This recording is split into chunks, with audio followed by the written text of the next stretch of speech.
Yusuf dijual sebagai budak kepada seorang pria penting bernama Potifar yang merupakan pejabat tinggi di istana Raja Mesir. Meskipun Yusuf berada di negeri asing dan tidak mengenal siapapun, Tuhan selalu bersamanya sehingga apapun yang dikerjakannya selalu berhasil. Potifar, tuannya, memperhatikan bahwa segala sesuatu yang dilakukan Yusuf selalu membawa keberuntungan bagi rumah tangganya karena Tuhan sendiri yang menyertainya.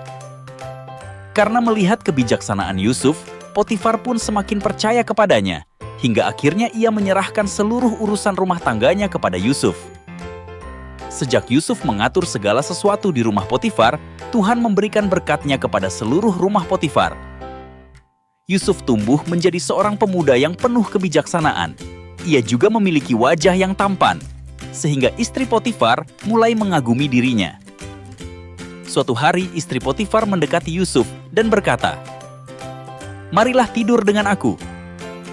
Namun, Yusuf dengan tegas berkata, "Dengan bantuanku, tuanku itu tidak lagi mengatur apa yang ada di rumah ini dan ia telah menyerahkan segala miliknya pada kekuasaanku.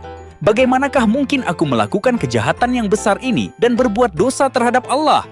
Kata Yusuf dengan hati yang teguh. Meskipun istri Potifar terus membujuk Yusuf setiap hari, Yusuf tetap teguh dan menjaga dirinya agar tidak jatuh dalam dosa. Pada suatu hari, ketika di rumah Potifar hanya ada mereka berdua, Yusuf masuk ke dalam rumah untuk melakukan pekerjaannya seperti biasa.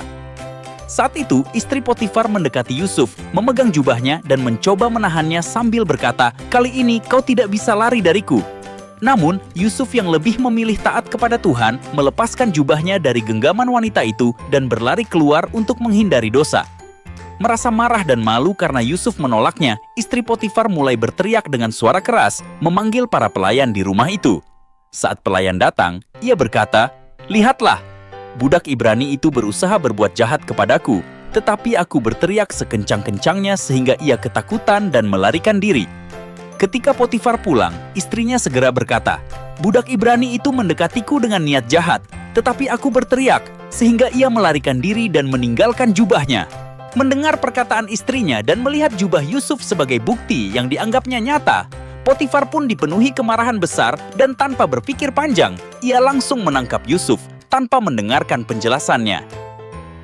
Yusuf yang tidak bersalah dimasukkan ke dalam penjara yang gelap dan pengap, tempat di mana para tahanan raja dikurung.